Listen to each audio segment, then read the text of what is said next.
أعوذ بالله السميع العليم من الشيطان اللعين الرجيم. بسم الله الرحمن الرحيم.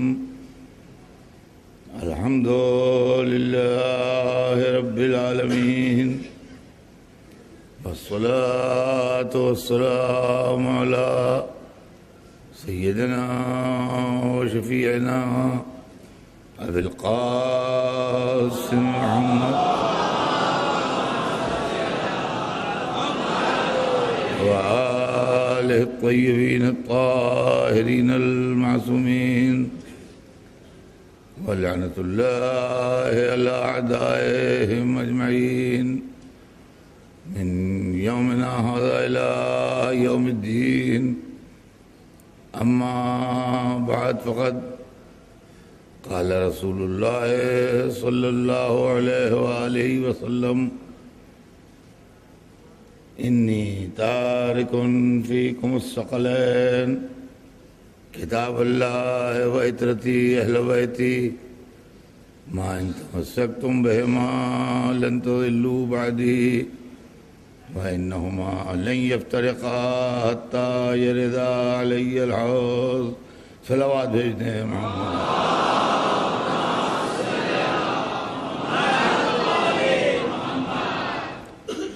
حضور سرور کائنات کا ارشاد اقدس ہے کہ اے مسلمانوں، میں تمہارے درمیان دو بڑی گراں قدر، بڑی اہم، بڑی وزنی چیزیں چھوڑ کے جا رہا ہوں. ایک اللہ کی کتاب ہے، دوسرے میری عطرت ہے، میرے اہل بیت. جب تک تم ان دونوں سے متمسک رہو گے، ان کے ساتھ رہو گے، ان کا دامن ہاتھ میں رکھو گے، تو میرے بعد ہرگز ہرگز گمراہ نہیں ہوگے. اور یہ دونوں ایک دوسرے سے جدا نہیں ہوں گے، ایک دوسرے سے الگ نہیں ہوں گے، یہاں تک کہ میرے پاس حوض کوثر تک پہنچ جائیں. سلسلہ کلام ذہن علی میں ہوگا. ہمارے آپ کے درمیان جو گفتگو ہے، دو لفظوں میں اس کا خلاصہ یہ ہے کہ قرآن قانون ہے اور اہل بیت اللہ کی مرضی کے مطابق تشریح قانون ہے. یہ ہے پوری گفتگو کا محاصل کہ الہی قانون اگر معلوم کرنا ہو تو قرآن ہے، اور قرآن کیا کہہ رہا ہے یہ معلوم کرنا ہو تو اہل بیت. ہم نے قرآن و اہل بیت کا دامن ہاتھ میں لے کے اپنی نجات کا راستہ تلاش کیا، اور اپنی نجات کو یقینی بنانے کے لیے در علی پہ آ کے بیٹھے. در علی کی خصوصیت یہ تھی کہ جب بھی کوئی علمی مشکل پڑی اور جب بھی کوئی مذہبی دشواری آئی اور جب بھی کوئی ایسی پیچیدگی آئی کہ جو کسی سے حل نہ ہو، تو لوگوں نے مشکل کشا کے دروازے پہ آ کے اس کو حل کیا، اور مولا علی کے دروازے پر آ کے اس مشکل کو حل کر لیا. اور مولا علی نے فوراً خندہ پیشانی کے ساتھ، بغیر انکار کیے، بغیر ناراض ہوئے، اس مشکل کو آن کے آسانی سے حل کر دیا. اور یہ راستہ ہمیں ہمارے بزرگوں نے بتایا کہ یہ دروازہ ہے جہاں مشکلات حل ہوتے ہیں. کبھی سلمان لا کے پہنچا گئے در علی پر، کبھی ابو ذر لا کے پہنچا گئے در علی پر، کبھی مقداد کے پاس ہم بیٹھے تھے، کوئی مشکل آئی، وہ لا کے علی کے دروازے پہ پہنچا گئے. کبھی حضرت عمار کے پاس بیٹھے تھے، کوئی مشکل آئی، وہ در علی پہنچا گئے. بزرگان اسلام کے پاس جب مشکلیں آتی رہیں وہ مولا علی کے پاس لے جاتے رہے کہ دیکھو یہ دروازہ ہے یہاں پہ حل ہوں گی۔ امہات مومنین کے سامنے جب مشکلات آتی رہیں وہ علی کے دروازے پر پہنچتی رہیں اور انہوں نے بتایا کہ دیکھو یہاں سے مشکل حل ہوگی۔ کبھی یہ بھی ہوا کہ بعضوں نے یہ بھی کہا کہ ہم وہاں جاتے آتے نہیں ہیں لیکن حل وہیں ہوگی یہ مشکل، یہ بھی ہوا، لیکن بہرحال مشکلات جو تھے وہ حل ہوتے رہے اور مشکل کشا کا دروازہ کھلا رہا اور علی مشکل کشائی کرتے رہے۔ ہاں، علی مشکل کشائی کرتے رہے اور مشکلات جو تھے ہمارے وہ حل ہوتے رہے۔ اور اب جو ہم آج 1400 برس کے بعد علی کو مشکل کشا کہہ رہے ہیں یہ ہم اپنی طرف سے نہیں کہہ رہے ہیں، یہ بزرگوں کا بتایا ہوا طریقہ ہے۔ جو بزرگان اسلام اس زمانے میں تھے انہوں نے یہ بتایا تھا کہ دیکھو جب مشکل پڑے تو در علی پہ آنا، وہاں مشکل حل ہو جائے گی۔ اب اگر ہم ادھر ادھر بھٹکیں تو بزرگان دین ہم سے ناراض ہو جائیں گے۔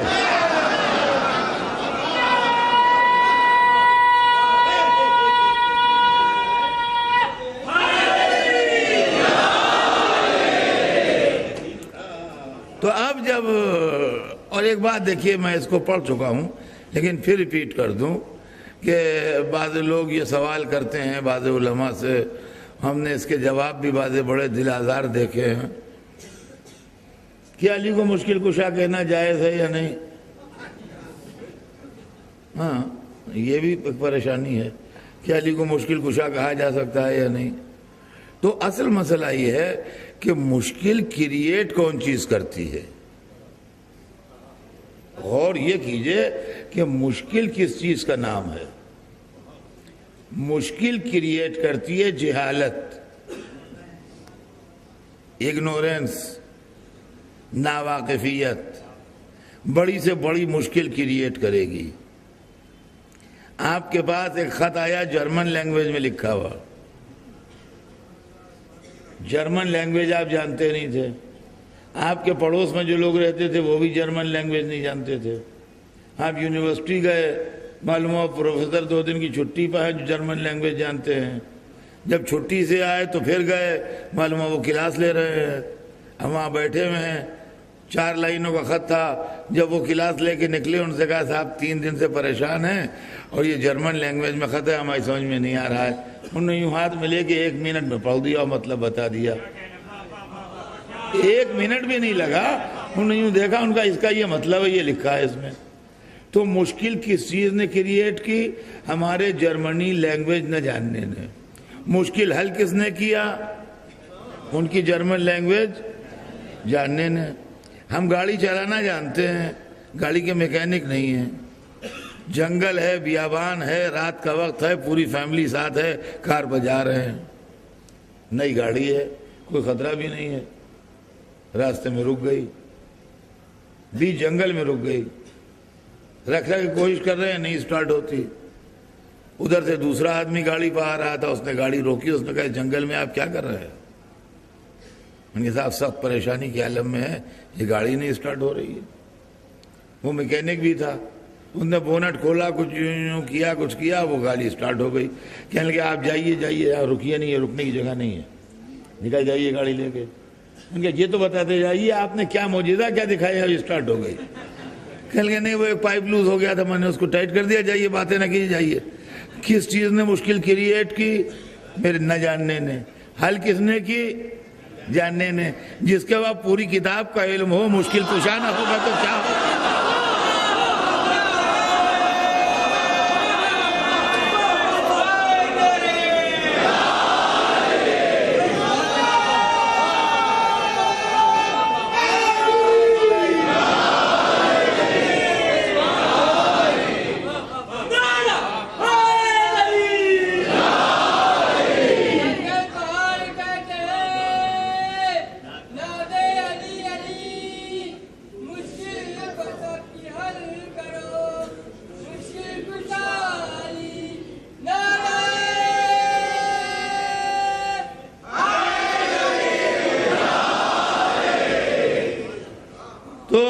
علمی مشکلیں اور علمی گتھیاں، جو چیز کسی کی سمجھ میں نہ آئے وہ در مولائے کائنات پر حل ہو جاتی ہے۔ یہ ایک سمپل سا مسئلہ ہے۔ اب یہ بات آگے بڑھتی ہے کہ ہم مسلمان ہیں، ہم اللہ کو ایک، رسول کو اس کا رسول، کعبے کو قبلہ مانتے ہیں، قیامت کے آنے کے قائل ہیں، دوزخ جنت پہ یقین رکھتے ہیں، فرشتوں پہ یقین رکھتے ہیں، انبیاء پر یقین رکھتے ہیں، ان تمام باتوں پر یقین رکھتے ہیں، لیکن ہم جاہل آدمی ہیں۔ یہ سب عقیدے تو ہمارے ٹھیک ہیں، مگر ہم جاہل آدمی ہیں۔ ہم نماز کیسے پڑھیں، ہم روزہ کیسے رکھیں، کون سی چیز حلال ہے جو ہم کھائیں، کون سی چیز حرام ہے جو ہم نہیں کھائیں، نماز میں ہمارا رخ کدھر ہو، روزہ کیسے افطار ہو، روزہ کس وقت سے شروع ہو، کون سی باتیں ایسی ہیں جن سے روزہ ٹوٹ جاتا ہے، کون سی باتیں ایسی ہیں جو روزے میں نہیں ہونا چاہیے، حج کس زمانے میں ہو، حج کس طرح کیا جائے، احرام کیسے باندھا جائے، احرام باندھنے کے بعد کن کن باتوں سے پرہیز کیا جائے، مشر پہلے جایا جائے کہ منا پہلے جایا جائے کہ شیطان پہلے مارے جائیں کہ سر پہلے منڈایا جائے، سمجھے آپ، طواف کس طرح سے ہو، زکوٰۃ میں کتنا مال نکلے، غلے کی زکوٰۃ کیسے ہو، پیسے کی زکوٰۃ کیسے ہو، جانوروں کی زکوٰۃ کیسے دی جائے، خمس کا کیا حساب کتاب ہے، یہ تمام باتیں جو ہیں، جو شریعت نجس کیا ہے، پاک کیا ہے، یہ سب چیزیں ہمیں نہیں معلوم ہیں۔ تو جو نہیں معلوم ہے تو جو سب سے بڑا عالم ہے اسی سے تو پوچھیں گے۔ تو اگر ہمیں علی اویلیبل ہیں تو ہم کسی اور سے کیوں پوچھیں؟ الحمدللہ رسول کے بعد ہمیں علی اویلیبل تھے، ہم نے اپنے فقہ کو، اپنی شریعت کو، اپنے مسائل کو مولا علی سے پوچھا اور مولا علی نے اس کا جواب دیا۔ کبھی کبھی اگر ہمیں زیادہ تفصیل معلوم کرنا ہوئی تو ہم نے ہمت کر کے پوچھ لیا کہ یا حضرت آپ نے یہ کیسے فرمایا، تو انہوں نے پٹ سے قرآن کی آیت پڑھ دی کہ دیکھو اس آیت کے روح سے میں نے یہ بات کہی ہے۔ جب علی دنیا سے رخصت ہو گئے تو علی تو شہید ہو گئے مگر علم کا دروازہ نہیں بند ہوا۔ علی کی جگہ امام حسن بیٹھے تھے،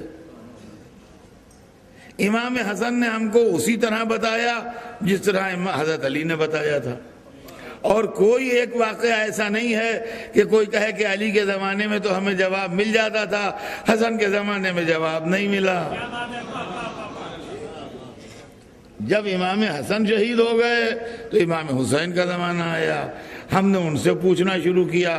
جب بھی کوئی پیچیدگی آئی، مشکل آئی، فقہی مسئلہ آیا، قرآن کی کسی آیت کی تفصیل معلوم کرنا ہوئی، ہم نے امام حسین کے دروازے پر جا کے پوچھا، انہوں نے اسی طرح جواب دیا جیسے ان کے بڑے بھائی نے جواب دیا، جیسے ان کے والد بزرگوار نے جواب دیا۔ اب یہ سلسلہ امامت چلتا رہا، تیسرے امام کے بعد چوتھے امام نے اسی طرح جواب دیا، چوتھے امام کے بعد پانچویں امام نے اسی طرح جواب دیا۔ اور یہ سمجھ لیجئے آپ کہ علم امام جو ہے وہ خالی تھیالوجی کا علم نہیں ہے۔ دیکھیے ایک بات میں آپ کی خدمت میں یہ بھی عرض کر دوں کہ امام کا علم جو ہے وہ صرف فقہ کا علم نہیں ہے کہ وہ شریعت کی باتیں تو جانتا ہے، حرام و حلال تو جانتا ہے، مگر ہوائی جہاز اڑانا نہیں جانتا ہے۔ بھائی مولا سے مذہبی مسئلے پوچھو، ہوائی جہاز کی پرابلم وہ کیا بتائیں گے؟ کار میں خرابی آ گئی تو کیا بتائیں گے؟ الیکٹرانک گاڑی ہے نہیں، بالکل نہیں۔ امام ہر علم کا عالم ہوتا ہے، امام ہر علم کا عالم ہوتا ہے۔ کیوں ہوتا ہے یہ سن لیجئے، یہ دماغ میں یہ نہ آئے کہ اضافے سے کہہ رہے ہیں۔ امام ہر علم کا عالم اس لیے ہوتا ہے کہ اگر ہوائی جہاز کی ٹیکنیک ہم اس سے زیادہ جانیں گے تو اتنے جس کے ہم امام ہوں گے وہ معموم ہوگا۔ میڈیکل سائنس اگر ہم اس سے زیادہ جانیں گے تو اس معاملے میں وہ امام ہوگا جو جانتا زیادہ ہے اور امام معموم ہو جائے گا. لہذا امامت مطلقہ وہ ہے کہ جو کائنات کا پورا علم رکھتا ہو.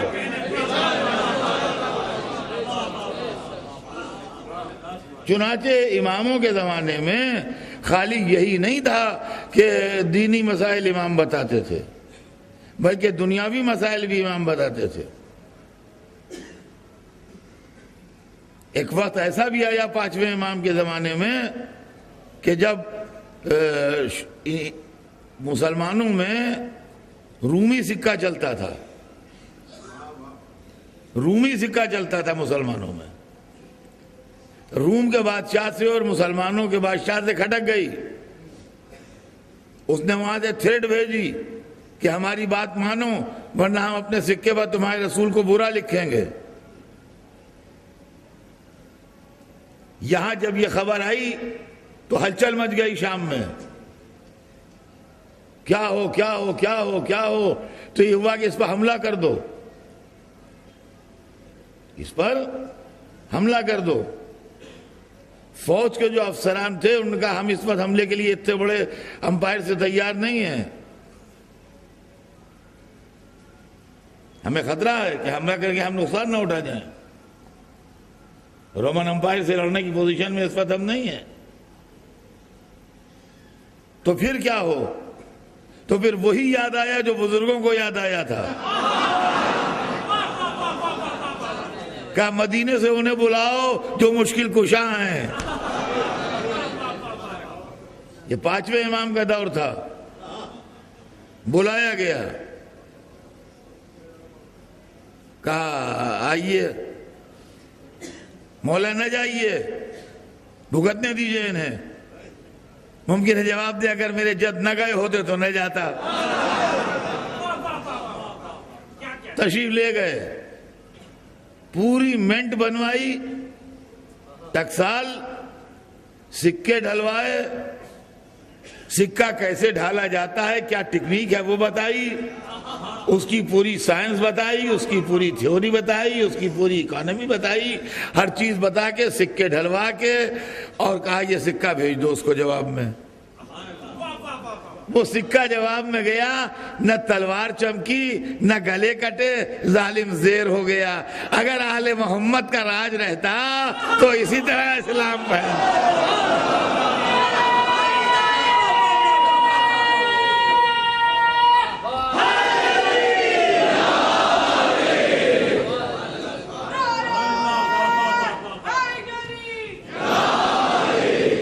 اور عزیزان گرامی، وہی اسی دربار میں ایک دن ایک واقعہ اور ہوا جس کے راوی ہمارے چھٹے امام ہیں. تشریف لے گئے تھے اپنے پدر بزرگوار کے ساتھ. پانچویں امام کی ضعیفی تھی اور چھٹے امام کی نوجوانی تھی. اپنے والد بزرگوار کے ساتھ تشریف لے گئے تھے. وہاں یہ ہوا کہ ایک دن دربار میں تیر انداز جمع تھے، عرب کے مشہور، اور ٹارگٹ بنا ہوا تھا اور تیر اندازی کا مظاہرہ ہو رہا تھا. کسی دشمن اہل بیت نے مسکرا کے کہا کچھ آپ کو بھی شوق ہے؟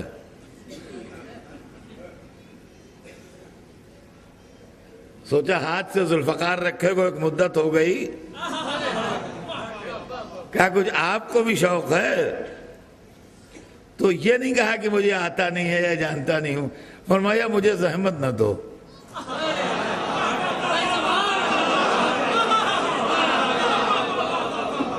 فرمایا مجھے زحمت نہ دو. لوگوں نے کہا ارے تجربتاً صحیح ہے. انکار کیا پہلے تو، جب زیادہ اصرار ہوا اور لبوں پر ہلکی ہلکی مسکراہٹیں دوڑنے لگیں اور سرگوشیاں ہونے لگیں، بھائی عابد و زاہد آدمی، ان کو بھلا تیر اندازی سے اس سے کیا مطلب ہے، تو اللہ والے لوگ ہیں. ہاں، تو جب یہ کیفیتیں ہونے لگیں تو اٹھے، کمان اٹھائی، تیر اٹھایا. پہلا تیر ٹھیک ٹارگٹ پر لگا، دوسرا تیر مارا، وہ پہلے تیر میں پیوست ہوا. تیسرا تیر مارا، وہ دوسرے تیر میں پیوست ہوا، اسی طریقے سے تابڑتوڑ 7 تیر مارے تو ایک میں ایک تیر پیوست ہوتا گیا، اور ہاتھ اتنا سبک کہ کوئی اپنی جگہ سے گرا بھی نہیں۔ تو ایسا لگا کہ جیسے ٹارگٹ پر ایک نیزہ لگا ہوا ہے، 7 تیر جو جگہ تھے۔ جو عرب کے ماہر تیر انداز تھے انہوں نے اٹھ کے ہاتھ چوم لیے، کہا کہ یہ انسان کے بس کی بات نہیں ہے۔ میں کہوں گا آج دربار فرعون کا نقشہ پھر دہرایا گیا۔ صلوات بر محمد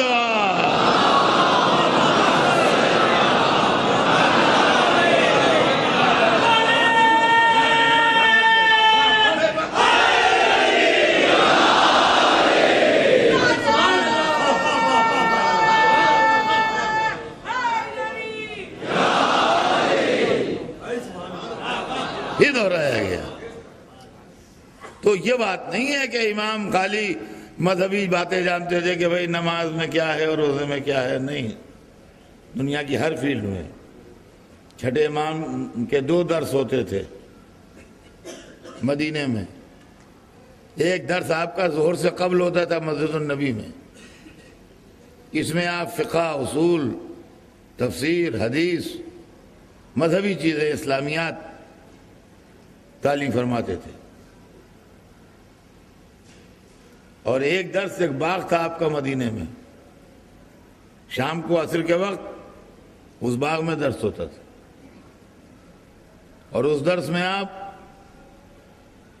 فزکس، کیمسٹری، بیالوجی اور مختلف قسم کے سائنسز جو تھے وہ لوگوں کو بتاتے تھے۔ چنانچہ جابر ابن حیان اس بات کے اعتراف کرنے والوں میں ہے کہ سال بھر تک میں ایک پرابلم سالو کرتا رہا، جب سالو نہیں ہوئی اور امام کی خدمت میں آیا تو امام نے منٹوں میں اس طرح سالو کر دی جیسے کوئی پرابلم ہی نہیں تھی۔ تو اس کا مطلب یہ ہے کہ اماموں کا جو علم ہے وہ صرف دینی علم نہیں ہے، دینی علم کے ساتھ دنیا کے جتنے علوم ہیں ان سب پر ان کو قدرت حاصل ہے۔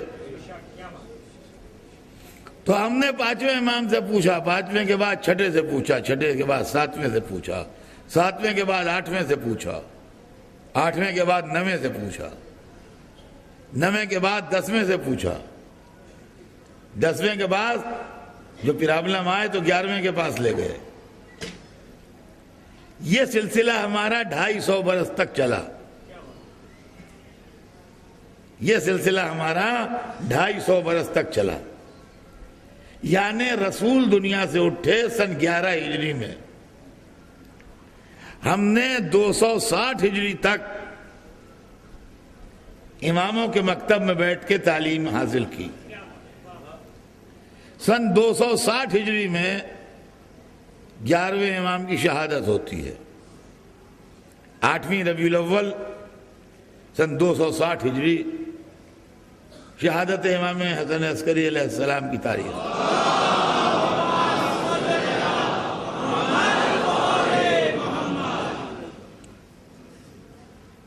اور اب بحکم خدا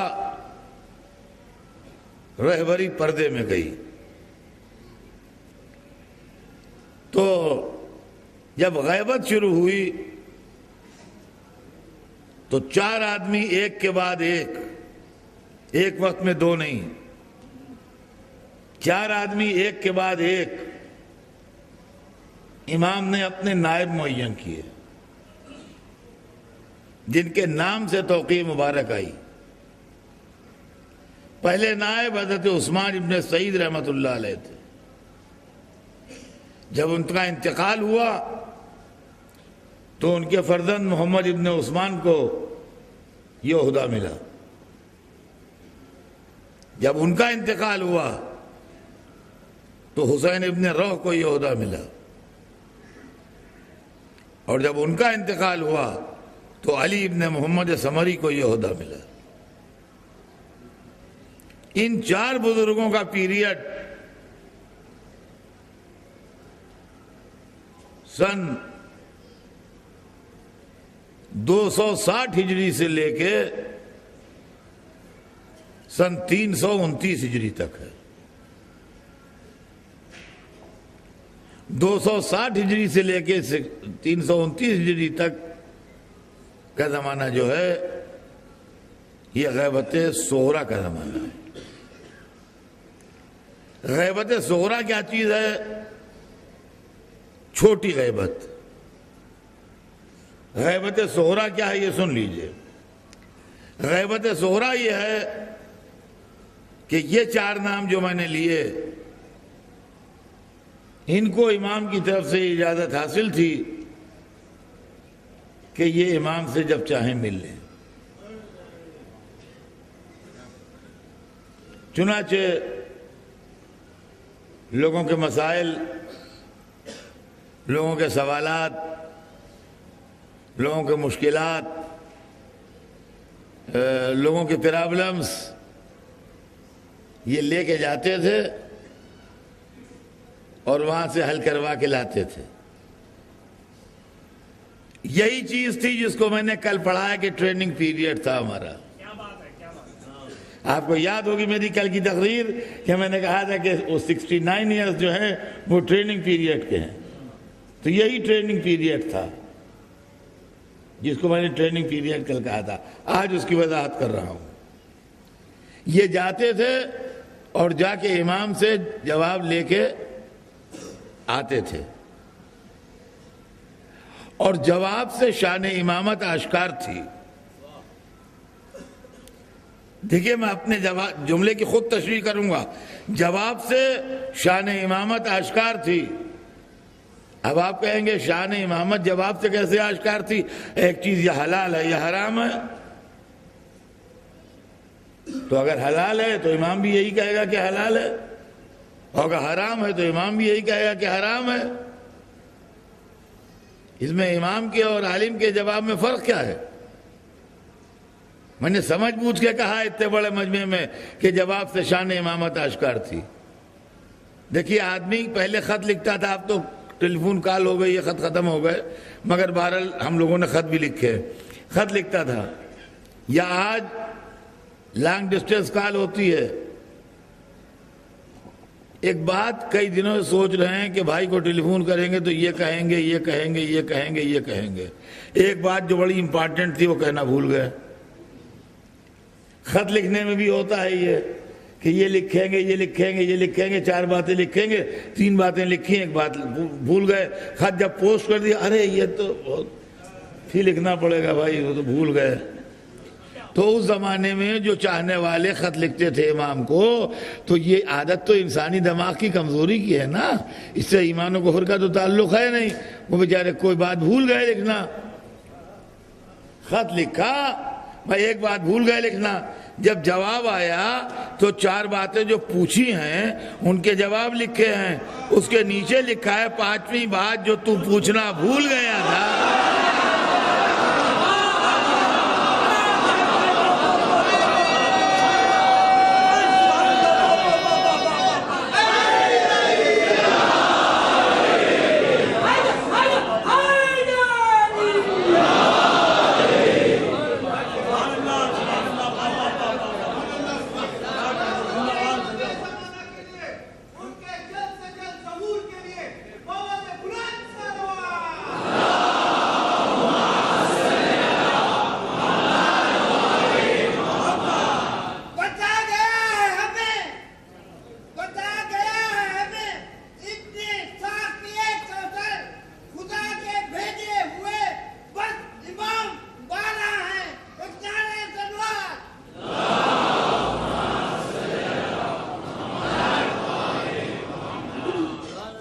اور یہ ضروری بھی تھا.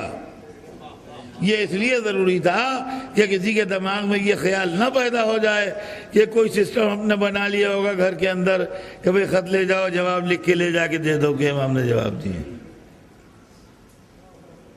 اس لیے کہ عالم کتنا ہی بڑا ہو، جو آپ پوچھئے گا وہ بتا دے، مگر جو آپ کے دل میں ہے وہ نہیں بتا پائے گا. جو دل کی بات ہے وہ نہیں بتا پائے گا.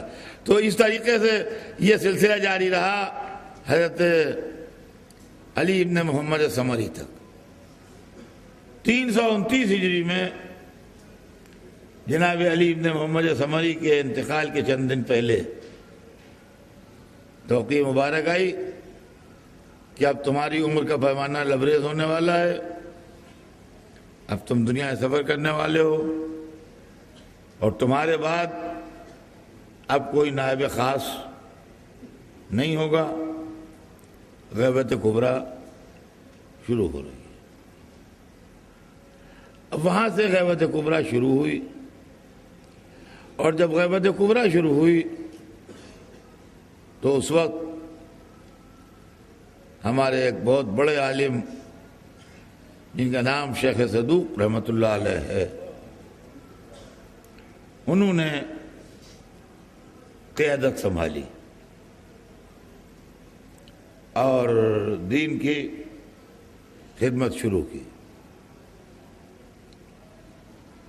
شیخ صدوق کے بعد شیخ مفید کا زمانہ آیا،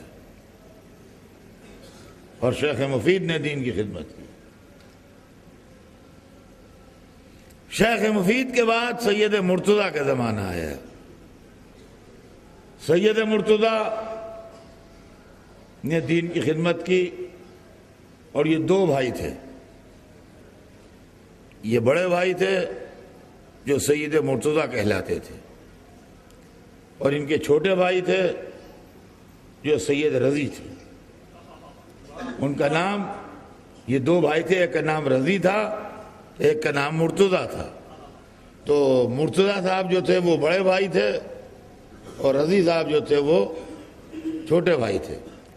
سید رضی وہ عالم گزرے ہیں جنہوں نے اپنی قوم کو وہ تحفہ دیا ہے کہ شاید دنیا میں اس وقت سے لے کے آج تک کوئی اتنا بڑا تحفہ اپنی قوم کو نہیں دے سکا۔ سید رضی ان عالم کا نام ہے جنہوں نے آپ کو کمپائل کر کے نہج البلاغہ دی ہے۔ یہاں جو نہج البلاغہ گھر گھر موجود ہے، جو علم کا خزانہ ہے، اور جس کو دیکھ کے لوگوں کی عقلیں حیران ہیں کہ یہ کیسا بندہ تھا جو آج سے 1400 برس پہلے بیٹھ کے ممبر پر یہ تقریر کرتا تھا، یہ سید مرتضیٰ کا دیا ہوا تحفہ ہے جو ملت کا نام ہے۔ یہ سید مرتضیٰ تھے، اور سید مرتضیٰ کے بعد سید رضی نے تحفہ دیا ہے۔ سید مرتضیٰ عالم وقت تھے، اور سید مرتضیٰ کی رحلت کے بعد شیخ الطائفہ شیخ ابو جعفر طوسی رحمۃ اللہ علیہ۔ شیخ ابو جعفر طوسی بھی اسی پائے کے زبردست عالم گزرے ہیں۔ شیخ طوسی جن کی مسجد طوسی نجف میں آج بھی ہے، جو لوگ نجف کی زیارت کو گئے ہیں اور واقف ہے نجف سے، وہ ضرور مسجد طوسی سے بھی واقف ہوں گے کہ نجف میں ایک مسجد طوسی کے نام سے ہے۔ یہ نجف میں جو مسجد طوسی ہے، یہ انہی شیخ ابو جعفر طوسی کی بنوائی ہوئی مسجد ہے جو آج تک مسجد طوسی کے نام سے مشہور ہے۔ شیخ ابو جعفر طوسی وہ عالم تھے جنہوں نے مرکز علم کو بدلا ہے۔ پہلے بغداد میں تھا، پہلے ہمارا مرکز علم بغداد میں تھا، لیکن بغداد میں ہر سال محرم میں کمیونل رائٹ ہوتا تھا۔ اب آج لوگ مولویوں کے نام لیتے ہیں، انہوں نے لڑا دیا، انہوں نے لڑا دیا، پتہ نہیں اس وقت کون لڑاتا تھا۔ خیر، تو بغداد میں ہر سال کمیونل رائٹ ہوتا تھا محرم میں۔ اس میں جو جانے جاتی تھیں وہ تو جاتی تھیں، سب سے بڑا نقصان جو ہوتا تھا وہ ہماری کتابوں کا ہوتا تھا۔ وہ لوگ ہماری کتابیں جلا دیتے تھے۔ چنانچہ شیخ طوسی نے یہ سوچا کہ اس ماحول میں تعلیم جو ہے وہ صحیح نہیں رہے گی، لہذا وہ حوضہ علمیہ کو اٹھا کے نجف لے گئے، جہاں الحمدللہ آج تک حوضہ علمیہ موجود ہے اور نجف کا چراغ روشن ہے۔ سمجھے آپ؟ وہ اٹھا کے نجف لے گئے اور حوضہ علمیہ نجف میں ہے الحمدللہ۔ 1000 سال سے زیادہ کا یہ مدرسہ ہمارا نجف میں الحمدللہ قائم ہے۔ یہ لوگ جو تھے، عزیزان گرامی، ہم آپ کو یہ سنانا چاہتے ہیں کہ ہماری فقہ جو ہے، یعنی جو واجب و حرام، جائز و ناجائز، حلال و حرام صحیح و غلط، یہ جو فقہ ہے، اسکول آف جورسپروڈنس جس کو کہا جاتا ہے، مکتب فقہ جس کو کہا جاتا ہے، یہ قرآن و اہل بیت کا تیار کردہ ہے. سمجھے آپ؟ قرآن و اہل بیت کا تیار کردہ ہے. تو ہم یہ مکتب فقہ جس کو ہم مانتے ہیں، اور ہم نے، اور یہ کسی سے لیا ہوا نہیں ہے، یہ تیار کردہ ہے. 4 عالموں نے ہمارے 3 عالموں نے 4 کتابیں لکھی. سنیے گا یہ باتیں، بچوں کے کانوں میں پڑی رہ جائیں. غیبت صغریٰ کے زمانے میں ہمارے ایک بہت بڑے عالم گزرے، صحت الاسلام کلینی، شیخ یعقوب کلینی. انہوں نے احادیث معصوم کی ایک کتاب جمع کی، کمپائل کی، جس کا نام رکھا کافی. آج جو آپ لوگ کافی کا نام سنتے ہیں ہماری کتابوں میں، تو کافی جو ہے یہ شیخ کلینی رحمت اللہ علیہ جو تھے، شیخ یعقوب کلینی، ان کی جمع کی ہوئی کتاب ہے کافی، کمپائلیشن ورک ہے یہ. دوسری کتاب جو لکھی جس کا نام من لا یحضر الفقیہ تھا، یہ ہمارے شیخ صدوق رحمت اللہ علیہ نے لکھی. اس کے رائٹر شیخ صدوق تھے. پھر شیخ الطائفہ شیخ ابو جعفر طوسی نے احادیث معصوم کی 2 کتابیں لکھی. ایک کا نام تہذیب ہے، ایک کا نام استفسار ہے.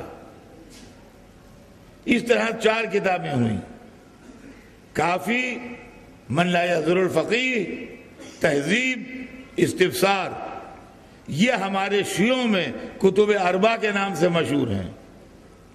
جیسے عالم اسلام میں صحاح 6 مشہور ہیں، ویسے ہمارے یہاں کتب 4 مشہور ہیں. 4 مانے 4، کتب 4 مانے 4 کتابیں. یہ ہمارے یہاں کتب 4 مشہور ہے. لیکن ہمارے علماء نے ایک ہوشیاری یہ کی کہ کتابوں کے ساتھ صحیح کا لفظ نہیں لگایا.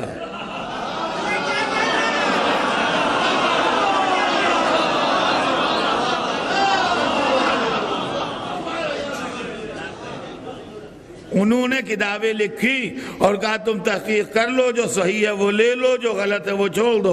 صحیح کا لفظ نے کہا کہ ہم کو مجبور نہیں کر دیا کہ ہاتھوں میں ہتھکڑیاں پڑی ہیں. یہ 4 کتابیں ہیں، ان کے اندر احادیث معصوم ہیں. سنیے گا، ان کے اندر احادیث معصوم ہیں. یہ بچے یاد رکھے، اس کے اندر اور کسی سے حدیث نہیں ہے. مجھ سے، آپ سے، ان سے، ان سے حدیث نہیں ہے. اس کے اندر صرف ائمہ اطہار علیہ السلام سے حدیثیں ہیں کتب 4 میں. اور ہمارے پاس جو اجتہاد کی بنیاد ہے وہ یہی 4 کتابیں ہیں. اس لیے کہ ہمارے علماء کسی اور کی حدیث سے اجتہاد نہیں کرتے ہیں، صرف معصوم کی حدیث لیتے ہیں اجتہاد کرنے کے لیے، یا قرآن کی آیت لیتے ہیں اجتہاد کرنے کے لیے. اب جس وقت ہمارے یہاں سلسلہ شروع ہوا ہے، اس وقت یہ لفظ ہمارے خاندان میں بدنام تھا. دیکھیے وقت تو جا رہا ہے، مگر یہ موضوع ایسا ہے کہ یہ ٹیکنیکل موضوع ہے. ہمارے یہاں جس وقت شیخ صدوق نے چارج لیا ہے، ہماری کمیونٹی میں، شیعہ کمیونٹی میں، لفظ اجتہاد بدنام تھا. کیوں بدنام تھا؟ اس لیے کہ عالم اسلام میں سن 11 ہجری سے اجتہاد شروع ہو گیا تھا. ہمارے یہاں امام موجود تھے، ہمیں اجتہاد کی ضرورت نہیں تھی. اجتہاد ہوتا ہے غیبت امام میں، حضور امام میں اجتہاد ہوتا نہیں ہے. برہمایام نے اجتہاد ہوتا ہے غیبت میں. تو 260 ہجری تک ہمیں ضرورت ہی نہیں پڑی اجتہاد کرنے کی. ہمارے یہاں علم کا دروازہ کھلا تھا. پھر 329 تک بھی ہمیں رسائی تھی باب علم تک، لہذا ہمیں اجتہاد کی ضرورت نہیں پڑی۔ 329 کے بعد ہمارا اجتہاد شروع ہوتا ہے، جبکہ 200 کچھ میں عالم اسلام کا اجتہاد کا دروازہ بند ہو چکا تھا۔ تو اس زمانے میں جو اجتہاد تھا وہ اجتہاد سمجھا جاتا تھا، لہذا ہمارے یہاں کا مولوی مجتہد نہ کہلوا کے فقیہ کہلوایا جاتا تھا، اور عمل اجتہاد جو ہے اس کو عمل استنباط کہتے تھے۔ سمجھ میں آیا؟ آج بعض لوگ اپنی ناسمجھی میں یقیناً مولا انہیں معاف کریں گے، مگر یہ کہہ دیتے ہیں اجی ہم مولوی علی کی تقلید نہیں کرتے، ہم امام کی تقلید کرتے ہیں۔ یہ الگ بات ہے کہ امام آپ کی جہالت کی وجہ سے اس بدتمیزی پر انہیں آپ کو معاف کر دیں۔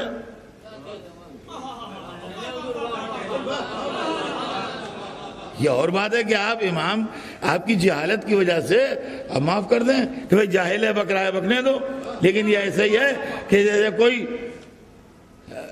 جناب پورے ارے ہم امام کی تقلید کرتے ہیں، یہ بدتمیزی ہے امام کی شان میں، یہ شان امام میں بدتمیزی ہے، یہ شان امام میں گستاخی ہے۔ یہ تو بالکل ایسا ہی ہے کہ جیسے آپ کسی پولیس آئی جی کے سامنے کہیے ہم سرکار کو تھانے دار سمجھتے ہیں، تو وہ آئی جی ہے آپ اسے تھانے دار کہہ رہے ہیں، ہم تو آپ کو تھانے دار سمجھتے ہیں، تو ہنس کے ٹال دے، بات الگ ہے کہ جاہل آدمی ہے، وہ جانتے ہی نہیں آئی جی کیا چیز ہوتا ہے، تھانے دار کیا ہوتا ہے۔ لیکن یہی ہے کہ لوگ کہتے ہیں اجی ہم مولوی کی تقلید نہیں کرتے، ہم تو امام کی تقلید کرتے ہیں۔ آپ کو مولوی امام کا فرق معلوم ہے؟ مجتہد فتویٰ دیتا ہے، امام حکم دیتا ہے۔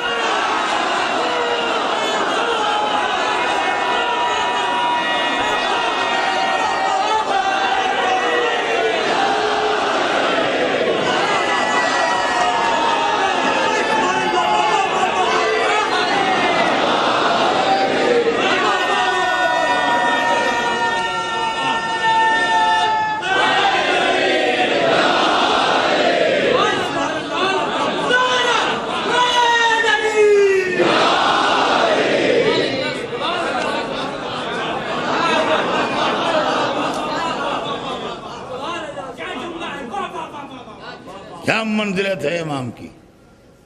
وہاں ہر چیز منکشف ہے، کہیں شک و شبہ گنجائش تھوڑی ہے۔ تو عزیزان گرامی، غیبت میں علماء نے بڑی خدمت کی ہے، اور ہماری فقہ جو ہے الحمدللہ یہ بھی پولیٹیکل لفظ ہے جو ہماری فقہ کو فقہ جعفری کہا جاتا ہے۔ یہ بھی سن لیجئے آپ، یہ وہ چیزیں ہیں کہ جو عام طور سے مجلسوں میں نہیں پڑھی جاتی اور پبلک کو اس سے دلچسپی بھی نہیں ہوتی، زیادہ اس لیے بھی نہیں پڑھی جاتی۔ فقہ محمدی ہے یہ جو ہمارے پاس ہے،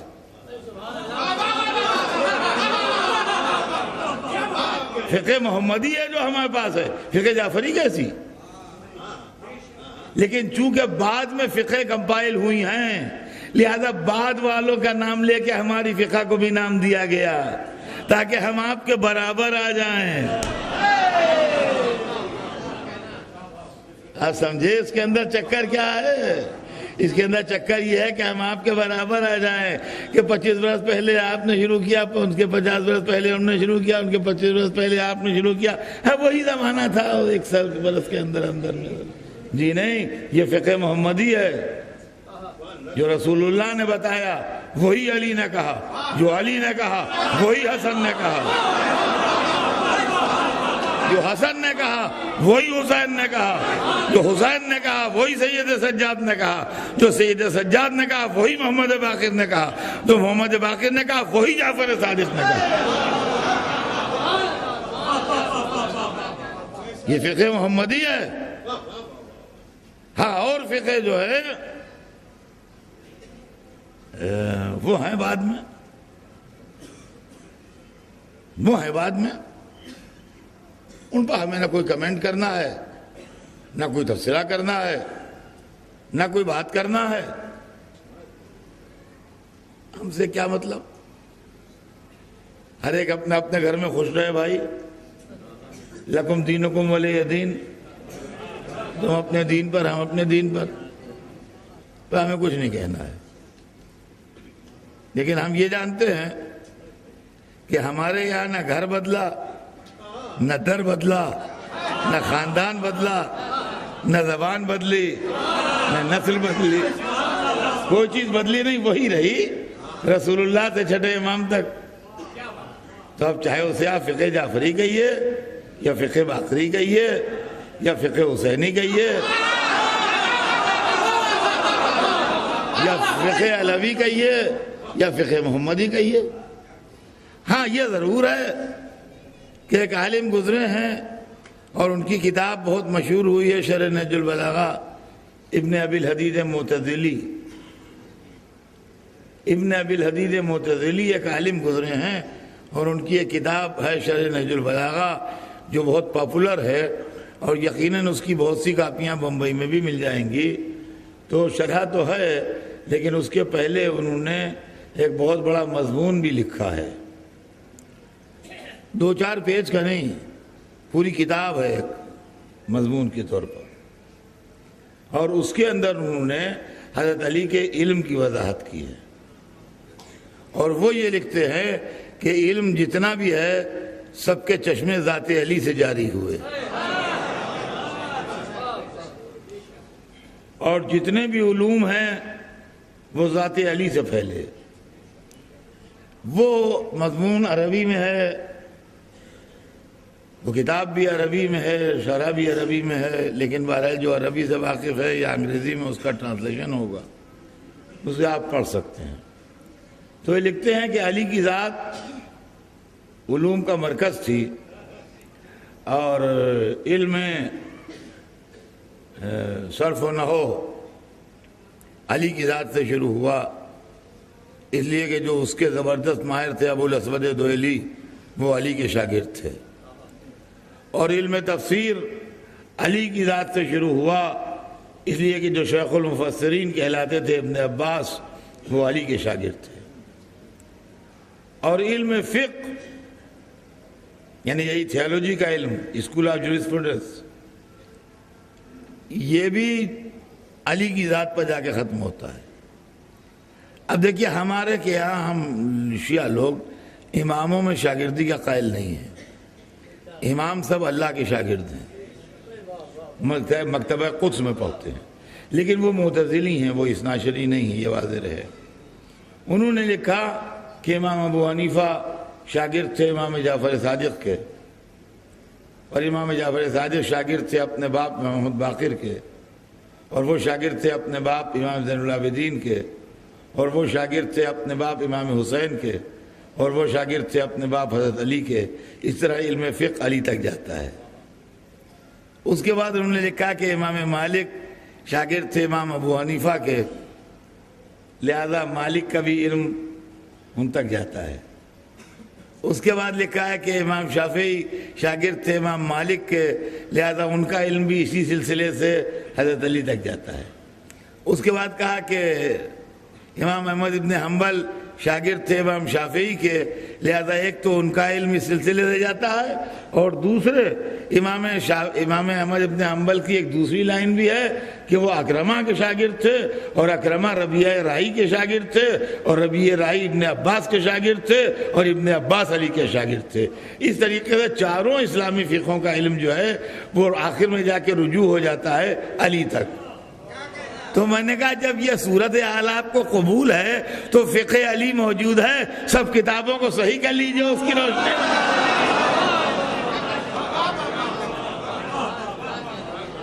عزیزان گرامی یہ مسئلہ ہے، اور اس سلسلے میں جو علماء ہیں، اور آج تک الحمدللہ ہمارے کیا علم فقہ زندہ ہے.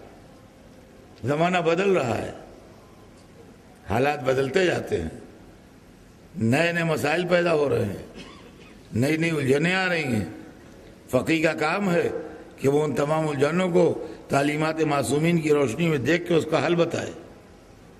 تو الحمدللہ ہمارے پاس علم زندہ ہے، ہمارے پاس علم زندہ ہے.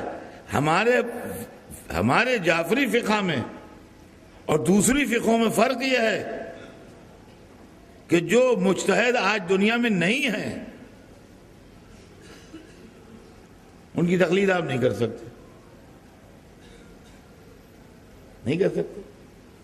یا میں ان کا فتویٰ بیان کروں جو 200 برس پہلے تھے, ان کا نہیں آج جو ہے وہ بتائیے, ہے نا. تو وہاں یہ نہیں ہے. وہاں جو 4 علماء گزرے ہیں, امام ابو حنیفہ, امام مالک, امام شافعی اور امام احمد بن حنبل, یہ 4 بزرگ جو ہیں انہی کی بتائی ہوئی فقہ پر عمل آج تک ہوتا ہے. اب ایک بات کا ہمیں شکوہ ہے, ایک بات کا شکوہ یہ ہے کہ رائفل ضرور رکھیے مگر لائسنس لے کے رکھیے.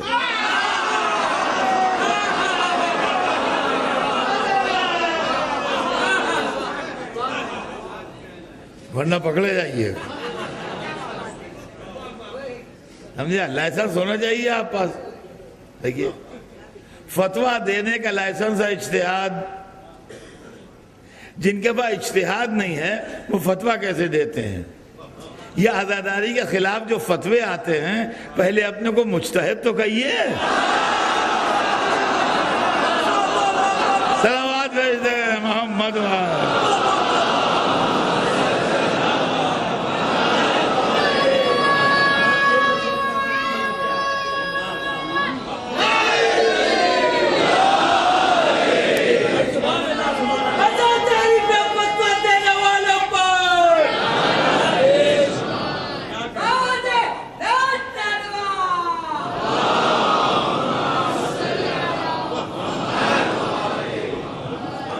اب انشاءاللہ زندگی رہی تو کل عرض کروں گا کہ ہم نے اماموں ہی کو کیوں منتخب کیا اپنی ہر چیز معلوم کرنے کے لیے, اور دوسرے ذرائع سے ہم کیوں الگ ہٹ گئے. یہ انشاءاللہ کل زندگی رہی تو عرض کروں گا. آج تو صرف اتنا کہ پوری تہذیب کے ساتھ, میں بد تہذیبی کا قائل نہیں ہوں. دیکھیے, اتفاق و اختلاف یہ الگ باتیں ہیں, مگر آدمی کو اپنے معیار تہذیب کو نہیں گرانا چاہیے. اور سرور کائنات نے ہم کو درس تہذیب دیا ہے. ہمیں تعلیم تہذیب سرور کائنات سے ملی, تو ہم پوری تہذیب کے ساتھ ہر فقہ کے اوپر بات کریں گے. یہاں کوئی بات خلاف شان نہ ہو, اور مجمع توجہ کرے. آج کا آخری جملہ اور پھر انشاءاللہ کل, کہ فقہ جعفری میں, ہماری فقہ میں اور تمام فقہوں میں فرق یہ ہے کہ ہماری فقہ میں سلسلہ جاری ہے. ہماری فقہ میں سلسلہ جاری ہے. ان کا یہ ان کے مقلد تھے, پھر اس کے بعد ان کے مقلد ہو گئے, پھر ان کے مقلد, مثلا سلسلہ جاری ہے. عالم اسلام میں یہ سلسلہ جاری نہیں ہے. تو ہماری فقہ میں اور دوسری فقہوں میں فرق یہ ہے کہ دوسری فقہیں ایسے ہیں جیسے تالاب کا پانی, اور ہماری فقہ ایسے ہے جیسے نہر کا پانی.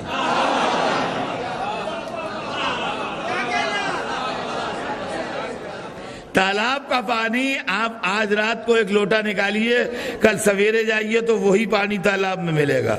لیکن نہر سے ایک لوٹا نکال کے یہاں تک لائیے اور پھر جائیے تو وہاں پر وہ پانی نہیں ملے گا, دوسرا پانی ملے گا. بھائی اس طریقے سے ہماری فقہ جو ہے وہ آب جاری ہے.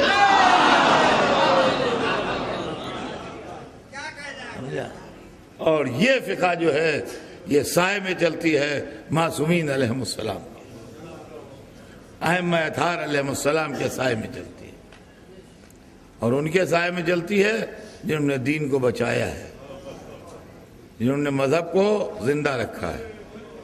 عزیزان گرامی, دن گزرتے جا رہے ہیں, آدھے سے زیادہ عشرہ محرم تمام ہو گیا, اور کل 5ویں مجلس ہو گئی, آج 6ٹھی مجلس تمام ہو رہی ہے. اب 4 دن یہ رونق اور باقی ہے, اور 4 دن کے بعد یہ رونق ختم ہو جائے گی. سیدہ کے لال, آپ مہمان آتے ہیں تو ہمارے گھروں میں رونق ہو جاتی ہے. لاکھوں درود و سلام ہو ان پر جنہوں نے اپنے گھر کی رونقیں اسلام کی رونق پر قربان کر دی. جوش محی آبادی نے کیا خوب کہا ہے کہ جو کم ہونے لگیں آبادیاں شہر محبت کی، جو کم ہونے لگیں آبادیاں شہر محبت کی، تو گھر ہی کو نہیں دل کو بھی ویراں کر دیا تو. علی اکبر بھی چلے گئے، عباس بھی چلے گئے، قاسم بھی چلے گئے، اور محمد بھی چلے گئے. آج اکثر و بیشتر جگہوں پر جناب اون محمد کا حال بیان کیا جاتا ہے. عزیزان گرامی، 2 بھائی کربلا میں شہید ہوئے، 2 بھائی کوفے میں شہید ہوئے. جناب مسلم کے دونوں بچے جو جناب مسلم کے ساتھ تھے، یہ بڑی بے دردی کے ساتھ کوفے میں شہید کر دیے گئے. یہ باغ محمد کی کلیاں تھیں جو قربان ہو گئیں، اور اون محمد کربلا کے میدان میں موجود تھے. ماموں سے کیسے اجازت ملی مجھے نہیں معلوم، کس طرح ماں سے اجازت ملی مجھے نہیں معلوم، مگر باپ نے یہی کہہ کے بھیجا تھا کہ تم میری نیابت میں جاؤ. تو دونوں شہزادے آئے تھے باپ کی نیابت میں اپنی جان دینے کے لیے. میر انیس نے کیا خوب کہا ہے، ہمیشہ پڑھتا ہوں میں یہ بیت، کہ جب بچے جا رہے ہیں تو ماں کہہ رہی ہیں کہ تم کیوں کہو کہ لال خدا کے ولی کے ہو، تم کیوں کہو کہ لال خدا کے ولی کے ہو، فوجیں پکاریں خود کے نواسے علی کے ہو.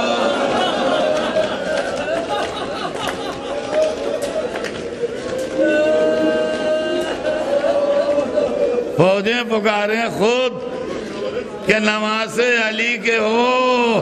بڑی شان سے لڑے علی کے نواسے. اون محمد نے بڑی شان سے جہاد کیا. کوئی جعفر کی شان سے لڑ رہا تھا، کوئی حیدر کی شان سے لڑ رہا تھا. لڑتے لڑتے زخموں سے چور ہو کے گرے. ماموں زندہ تھے، عباس بھی گئے، علی اکبر بھی گئے. حسین نے لاشا اٹھایا، عباس نے لاشا اٹھایا. بی بی زینب غلاموں کا پرسہ لیجئے.